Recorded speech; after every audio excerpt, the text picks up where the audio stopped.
नमस्कार दोस्तों, स्वागत है आपका क्लास 24 आरएएस के इस डिजिटल प्लेटफॉर्म पर, जहां पे इतनी बेहतरीन आपको फ्री ऑफ कॉस्ट पढ़ाई कराई जा रही है, बेहतरीन कक्षाएं आपको उपलब्ध कराई जा रही हैं। आज की सीरीज में मैं बात करना चाहता हूं कि जो हिस्ट्री एज ए सब्जेक्ट हम पढ़ रहे हैं, तो उसमें एक जनरल सा क्वेश्चन होता है स्टूडेंट्स का कि भाई कौन सी ऐसी सब्जेक्ट की बुक्स हैं जिनसे हमें इस सब्जेक्ट को कवर करना चाहिए। तो आज मैं बात करने वाला हूं इंडियन हिस्ट्री का जो सेगमेंट है, चाहे एंशियंट हिस्ट्री हो, चाहे मिडाइवल हिस्ट्री हो, चाहे मॉडर्न इंडियन हिस्ट्री हो। तो इन हिस्ट्री की कौन सी ऐसी बुक्स हैं, लगातार स्टूडेंट पूछते रहते हैं कि सर हम क्लासेस तो हम देख रहे हैं, इसके साथ में यदि हम कुछ बुक्स से तैयारी करना चाहें तो हम कौन सी बुक्स प्रेफर कर सकते हैं, कौन सी बुक्स को हमें रेफर करना चाहिए। तो इसी इंफॉर्मेशन के साथ में मैं आपके सामने हाजिर हुआ हूं। तो देख लेते हैं एक बार। तो ये हमारा जो सेशन रहने वाला है वो किसी भी सिविल सर्विस एग्जाम की यदि आप तैयारी कर रहे हैं, चाहे वो राजस्थान का स्टेट सर्विस एग्जामिनेशन है, चाहे वो यूपीएससी आईएएस में भी यदि इतिहास विषय से कोई सवाल पूछे जाते हैं, उसके लिए हमें क्या तैयारी करनी है, कौन सी बुक्स हमें उसके लिए पढ़नी है, तो मैं उसका एक सोल्यूशन आपके सामने लेके आया हूं। तो फटाफट हम देखेंगे कि कौन सी बुक्स हैं जो आपको पढ़नी चाहिए। चलो देखो, सबसे पहले सेगमेंट की यदि मैं बात करूं एंशियंट इंडिया की, जो हमारा प्राचीन भारत का इतिहास है, तो देखो स्टूडेंट्स, कुछ लोग ऐसे होंगे जो फाउंडेशन से स्टार्ट कर रहे हैं, मतलब क्रैच से स्टार्ट कर रहे हैं, शुरू से स्टार्ट कर रहे हैं। तो उनको अपनी एक नींव यदि बनानी हो तो आप बिल्कुल जा सकते हैं एनसीईआरटी की जो बुक्स हैं उनके साथ में। बहुत ही अच्छे से सिस्टमेटिक तरीके से उन्होंने समझाया है। यदि आप बेसिक लेवल से अपनी तैयारी स्टार्ट कर रहे हैं और पढ़ना चाहते हैं किताबों को, तो आप एनसीईआरटी की 6ठी से 10वीं तक की क्लास की इतिहास की किताब और 11वीं और 12वीं की इतिहास की किताब, जहां इतिहास का सेक्शन दिया हुआ है, वो आप पढ़ सकते हैं। इसके अलावा राजस्थान बोर्ड की मैं बात करूं तो राजस्थान बोर्ड की भी 9वीं 10वीं और 11वीं 12वीं की जो किताबें हैं वो एक बेसिक स्ट्रक्चर देने के लिए सफिशिएंट है। तो यदि आप फाउंडेशन पर हैं और पढ़ना चाहते हैं कि मेरे को भाई हिस्ट्री एकदम शुरू से पढ़ने का है, तो आप इन बुक्स को फॉलो कर सकते हैं। यदि एग्ज़ाम की मैं बात करूं और किसी भी एग्ज़ाम को आपको निकालना है और डीप में जो सवाल पूछे जाते हैं उसके लिए आपको कुछ एडवांस बुक्स या फिर हम उनको बोलते हैं स्टैंडर्ड बुक्स, प्रिपरेशन की लैंग्वेज में बात की जाती है स्टैंडर्ड बुक्स। तो आप कौन सी स्टैंडर्ड बुक्स फॉलो कर सकते हैं? यदि आपको बुक पढ़नी ही है तो आप एंशियंट इंडिया के अंडर पढ़िए इंडियाज एंशियंट पास्ट। किसने लिखी है बुक? राइटर हैं इनके आर एस शर्मा। प्रारंभिक भारत का इतिहास किसके द्वारा? राम शरण शर्मा के द्वारा। तो ये जो बुक है ना, यदि आप एंशियंट इंडियन हिस्ट्री के बारे में डीपली सब्जेक्ट के बारे में पढ़ना चाहते हैं तो आप इस बुक को बिल्कुल फॉलो कर सकते हैं। इसके अलावा बहुत सारी गाइड्स आती है मार्केट में। यदि किसी को गाइड भी देखनी हो तो आप या तो किरण पब्लिकेशन वगैरह की गाइड्स जो हैं इनको भी आप देख सकते हो। और नंबर 3 पे आती हैं नोट्स।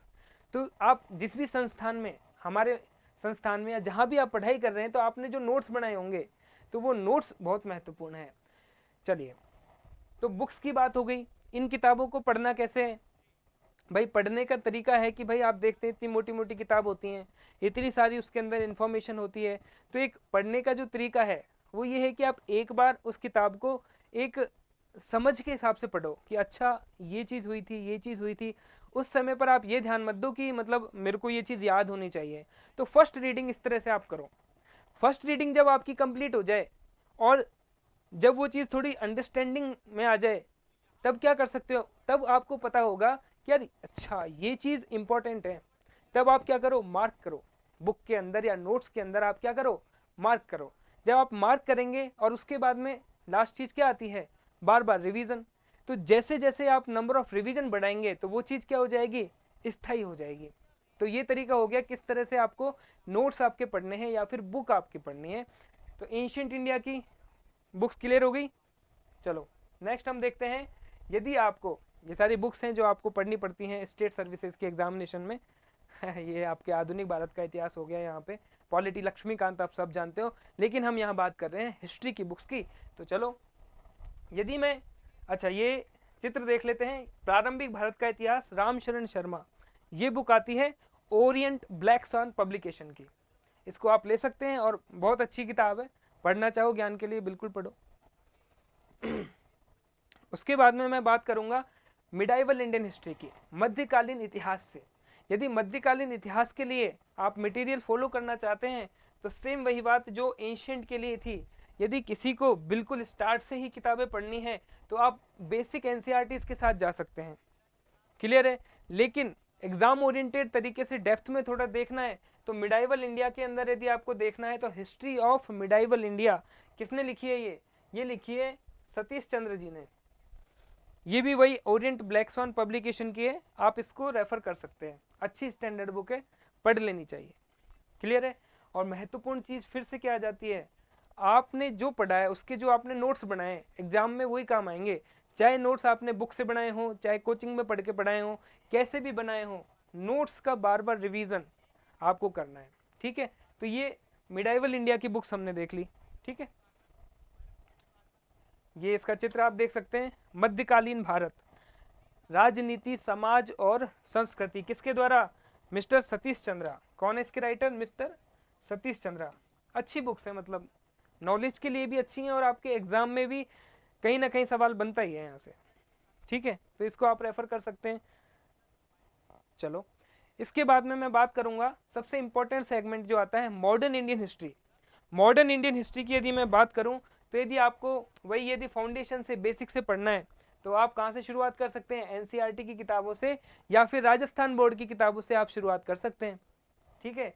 लेकिन यदि आपको स्टैंडर्ड बुक्स पढ़नी है तो कहाँ कौन कौन सी किताब आप पढ़ सकते हैं, बहुत नाम सुना होगा आपने इस बुक का, Vipin Chandra, the history of modern India bye Vipin Chandra.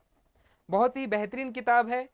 यदि आप किसी भी यूपीएससी या फिर आरएस के एस्पिरेंट से पूछेंगे कि भाई आपने हिस्ट्री में अच्छे मार्क्स लेके आए मॉडर्न इंडियन हिस्ट्री में और कौन सी बुक पढ़ी, तो वो इन दो बुक्स के ही नाम बताते हैं सारे सिलेक्टेड कैंडिडेट। बहुत ही अच्छी किताबें हैं। A brief history of modern India by Rajiv Ahir, आधुनिक भारत का इतिहास, और क्या नाम से जाना जाता है, इसको जाना जाता है स्पेक्ट्रम के नाम से, स्पेक्ट्रम के नाम से आती है बुक, है ना, स्पेक्ट्रम पब्लिकेशन की बुक है a brief history of modern India by Rajiv Ahir. तो ये बहुत दोनों ही बहुत शानदार बुक हैं मॉडर्न इंडियन हिस्ट्री की। थोड़ा सा डिफरेंस ये है कि यदि आप प्री ओरिएंटेड भी थोड़ा देखना चाहें तो आप स्पेक्ट्रम को देख सकते हैं, क्योंकि उसमें फैक्ट्स काफ़ी अच्छे तरीके से कवर किए हुए हैं, साथ में कंसेप्ट भी दिए हुए हैं, और लास्ट में जो बुक है उसके पीछे कुछ टेबल्स दिए हैं, कुछ सारणियाँ बना के दी हैं जिनसे प्री में मतलब सवाल आ ही जाता है वहाँ से। तो आप ये बुक रेफर कर सकते हैं। इसके अलावा विपिन चंद्रा, यदि कंसेप्चुअल किसी को मेंस बेस्ड कोई स्टडी करनी है मॉडर्न इंडियन हिस्ट्री की तो विपिन चंद्रा एक बेहतरीन बुक है। तो या आई होप आपको क्लियर हो गई होंगी कि कौन कौन सी बुक्स आपको पढ़नी है। सबसे लास्ट में वही बात, नोट्स बनाना बहुत इंपॉर्टेंट है। नोट्स बनाओ और उसको रिवाइज बार बार करो। वो जो सब्जेक्ट है, चाहे कोई सा भी सब्जेक्ट हो, आपके क्या कंट्रोल में आ जाएगा, मुट्ठी में आ जाएगा। तो आई होप यहाँ से आपको क्लियर हो गई होंगी कि यदि आपको आरएस एग्जाम या फिर यूपीएससी की एग्जाम में हिस्ट्री सब्जेक्ट की बुक्स को पढ़ना है तो इन बुक्स को आप क्या कर सकते हैं, रेफर कर सकते हैं, ठीक है। तो ये आती है आधुनिक भारत का इतिहास, स्पेक्ट्रम, छोटी सी और इतनी मोटी सी बुक आती है, बहुत ही बढ़िया बुक है, पढ़ लेनी चाहिए, ठीक है। इसके अलावा the history of modern India bye Bipin Chandra, concept के लेवल पे बहुत ही शानदार बुक है, ठीक है, रेफर कर सकते हैं। अच्छा, हिस्ट्री की बात हो गई, तो हिस्ट्री के साथ में एक बहुत ही इंपॉर्टेंट चीज क्या आती है, Indian art and culture. Indian art and culture से देखो, यदि एग्जाम ओरिएंटेड होके बात करें ना तो बहुत से सवाल आते हैं कहाँ से, इंडियन आर्ट एंड कल्चर से। आर्ट एंड कल्चर से ही ज़्यादा सवाल फ्रेम किए जाते हैं, ठीक है। तो यदि आप आर्ट एंड कल्चर के बारे में पढ़ना चाहते हैं तो आप बेसिक जो एनसीईआरटी है ना उसमें क्लास 11th, ये थोड़ा गलत है, क्लास 11th की एक एनसीईआरटी की बुक आती है जिसका नाम क्या है, फाइन आर्ट्स, ठीक है। तो फाइन आर्ट्स की जो एनसीईआरटी है ना उसको एक बार पढ़ लेना, तो उससे क्या होगा कि जो बेसिक्स हैं इंडियन आर्ट एंड कल्चर के वो कवर हो जाएंगे। उसके बाद में यदि आप स्टैंडर्ड बुक की तरफ जाना चाहो तो बहुत ही बेहतरीन किताब है, कौन सी, नितिन सिंघानिया, नितिन सिंघानिया की इंडियन आर्ट एंड कल्चर। बढ़िया फोटो वोटो बता के अच्छे से बताइए। लेकिन जब आप इन रेफरेंस बुक को, आप स्टैंडर्ड बुक्स को देख रहे हैं ना, तो वहाँ पे एक थोड़ी सी आपको समझ विकसित करनी पड़ेगी कि कौन सी चीज़ इंपॉर्टेंट है और कौन सी चीज़ इंपॉर्टेंट नहीं है, वो धीरे धीरे जब हम क्लास करेंगे तो आपको देखते हुए समझ में आ जाएगा, ठीक है, कि कौन सी चीज़ इंपॉर्टेंट है। तो सेलेक्टिव मैटर लेना है वहाँ से, पूरा मैटर नहीं लेना। क्लियर है? इसके बाद में वही इंपॉर्टेंट चीज़, नोट्स, बार बार क्या करना है, नोट्स को रिवाइज करना है। तो इंडियन आर्ट एंड कल्चर की बुक्स क्लियर होगी, ठीक है। ये आती है भारतीय कला एवं संस्कृति बाय नितिन सिंघाना, नितिन सिंघानिया। चलो, एक कोटेशन है, आप यदि किसी भी सिलेक्टेड कैंडिडेट के पास जाएंगे और उनसे यदि आप बुक्स के बारे में पूछेंगे ना, वो आपको एक ही सलाह देने वाले हैं कि भाई ज़्यादा बुक्स के पीछे या मैटर के पीछे नहीं भागना है अपने को। आप एक बार डिसाइड कर लीजिए कि क्या मटेरियल आपको फॉलो करना है। जब आपका मटेरियल डिसाइड हो गया कि भाई मेरे को ये मटेरियल फॉलो करना है, वो डिसाइड हो जाए, उसके बाद में आप इधर उधर मत भटकिए। कोई बहुत ही इंपॉर्टेंट चीज़ आती है तो अपने नोट्स के अंदर ऐड ऑन कर लो उसको, लेकिन ये नहीं कि आज मार्केट में दूसरी बुक आ गई तो मैं इसे पढ़ने लग गया, आज दूसरी तीसरी आ गई उसे पढ़ने लग गया, उसका कोई फायदा नहीं है। सारे टॉपर्स से यदि आप बात करोगे, सिलेक्टेड कैंडिडेट से, वो एक ही बात बोलते हैं, रीड वन बुक।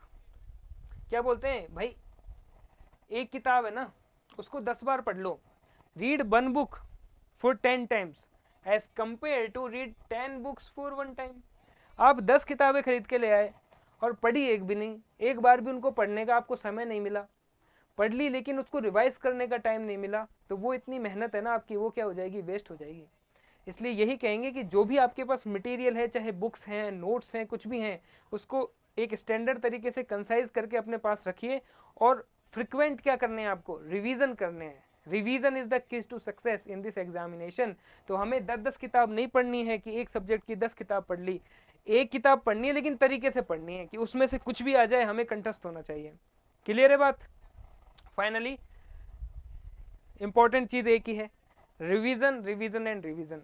सबसे पहला स्टेप है कि आप किसी भी सब्जेक्ट के उस कंसेप्ट को समझिए।